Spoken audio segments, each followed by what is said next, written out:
The alarm blares as I wake up to the sound of chaos outside. I peer through the window and see a line of cars stretching for blocks on end, each driver desperate for a drop of fuel to power their engine. In a shocking turn of events, gas stations across America have run dry. The once bustling fueling stations are now empty, leaving a trail of panic and uncertainty in their wake. As I step outside, the desperation in the air is palpable. People are frantically driving from one gas station to another, hoping to find any remaining drops of gasoline for their cars. It's chaos everywhere, and the situation is worsening every passing minute. As supplies continue to drop and panic sets in, gas shops are claiming to have sold out of gasoline from Virginia to Florida and Alabama. The largest petroleum pipeline in North America, Colonial Pipeline Co., has been rendered inoperable for several days following a cyber attack. It has only been able to run a small portion of the pipeline manually as a temporary solution.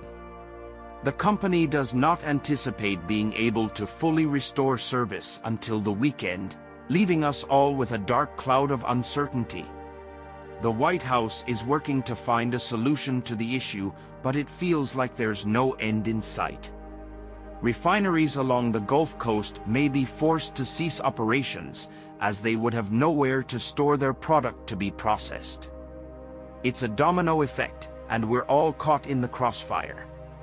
As the crisis continues, the price of gasoline has skyrocketed, reaching its highest level since the end of 2014.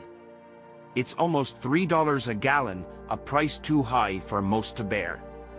This gas shortage has uprooted the way we live our lives and has left us feeling vulnerable and exposed. The future of transportation in the United States is uncertain. As we try to navigate through this crisis, all we can do is hope and pray for a solution to come soon. We can't help but wonder if things will ever go back to normal again. The news of the Colonial Pipeline hack hit hard, like a punch to the gut. Suddenly, the fuel that we had taken for granted was in short supply, and our daily lives were disrupted. It was as if the rug had been pulled out from under us. Inflation was already on the rise, and the pipeline shutdown threatened to exacerbate the problem. The Colonial Pipeline had always been a lifeline for millions of people transporting gasoline, diesel, and jet fuel from the Gulf Coast to metropolitan areas up and down the East Coast. It was a massive operation, connecting over 20 refineries with more than 200 distribution centers, and transporting an astonishing 25 million barrels per day.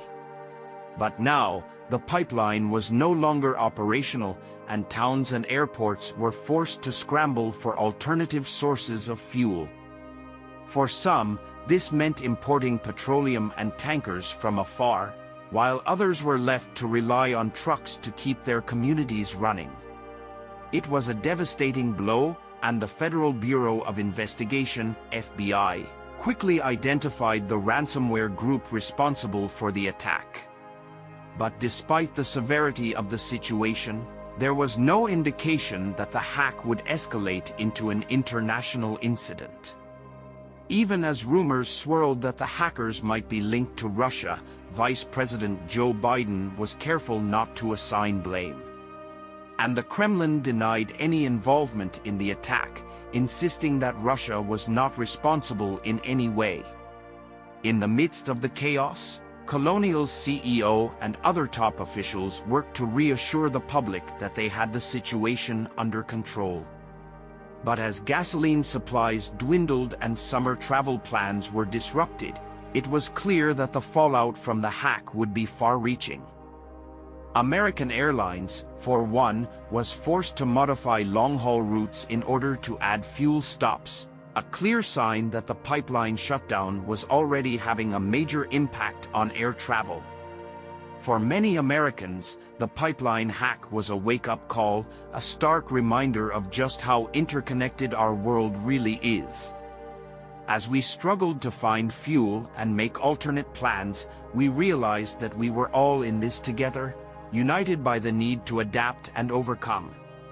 And yet, even in the face of adversity, there was a sense of resilience and determination. We were not going to let this hack defeat us. We would find a way to keep moving forward, one step at a time. The hustle and bustle of the Dallas-Fort Worth International Airport was a welcome distraction for the passengers waiting to board their flights to Hawaii. Little did they know, their journey would come to an unexpected halt in a few short hours. The news had spread like wildfire. The pipeline responsible for fueling the airplanes had been hacked, and gasoline supplies were rapidly diminishing. Meanwhile, a representative for Philadelphia International Facility tried to remain optimistic. They assured the public that there was enough fuel to last a couple of weeks, but the truth was that jet fuel reserves were being depleted at an alarming rate. A letter from industry expert FGE confirmed the severity of the situation, stating that the interruption was causing a loss of around 12 million barrels per day of gasoline supply throughout the east coast of the United States. Aubrey Clements, a cashier at an ExxonMobil Corp station in Asheville, North Carolina, answered the phone with a heavy heart. "Hello, I'm currently out of gas," she said to the customer on the other end of the line. It was a phrase she had grown all too familiar with over the past few days. At the Marathon gas station in Elizabethtown, North Carolina, a line of around 25 vehicles snaked around the block, all waiting for a chance to fill up their tanks. In Manning, South Carolina, drivers were met with out-of-service bags covering the pumps, despite the sign advertising unleaded gasoline for $2.649 per gallon. Patrick DeHaan, an analyst for GasBuddy, reported that around 7% of the gas stations in the state of Virginia were out of gasoline. Panic was setting in as people scrambled to fill their cars before the last drops of fuel were gone.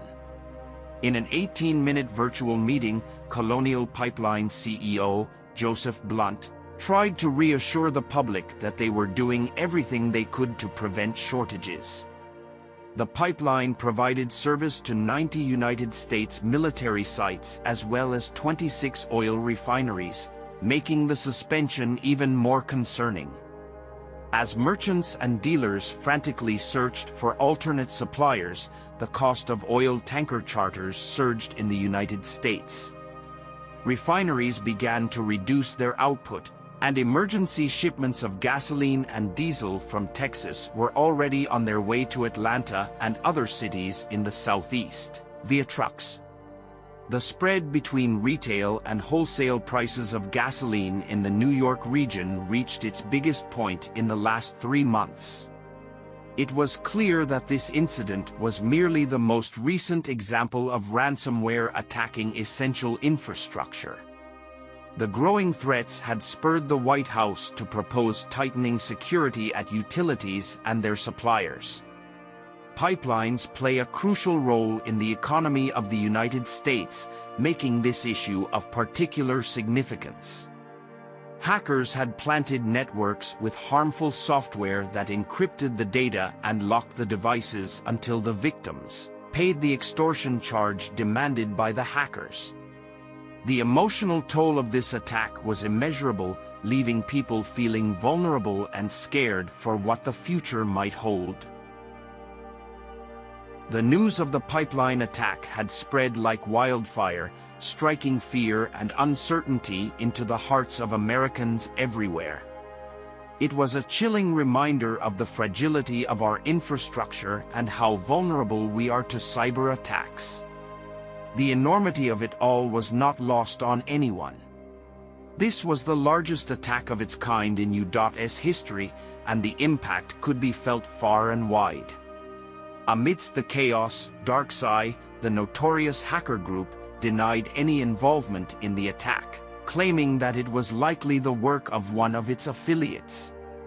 The organization pledged to improve its client screening process in response. However, the gravity of the situation could not be ignored. Secretary of Commerce Gina Raimondo knew that this was an all-hands-on-deck situation. The government was working closely with the pipeline company and local authorities to ensure that there would be no disruption in the gasoline supply. It was a delicate balance, and every effort was being made to restore operations as quickly as possible. The White House had even assembled a task team consisting of representatives from various government agencies to investigate the security breach and find ways to mitigate its effects. Emergency authorities could be activated to guarantee that gasoline supplies continued to flow to major cities and airports on the East Coast. Restrictions on the movement of fuel had been loosened, but the Jones Act remained in place to prevent foreign tankers from assisting in the transportation of petroleum products between U.S. ports. If the pipeline remained out of commission for an extended period, the Northeast might have to rely on expensive gasoline cargoes from Europe. Meanwhile, manufacturers such as Marathon Petroleum Corp were exploring alternative transportation methods to ensure that the supply chain remained intact. It was a precarious situation that required constant attention. Steve Boyd, Senior Managing Director of Houston-based distributor Suncoast Resources, knew that cities without access to waterborne supplies were at a greater risk of gasoline shortages.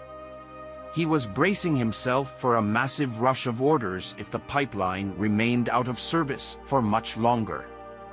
As we look to the future, we must remain vigilant and informed. We cannot afford to take our infrastructure for granted. It is a reminder to always have a backup plan in case of emergencies. Stay safe and stay informed, and let's hope that this crisis will soon be a thing of the past. If you have any questions or comments, please leave them below. Don't forget to like and subscribe to stay up to date on our latest content. Until next time, stay safe and have a great day.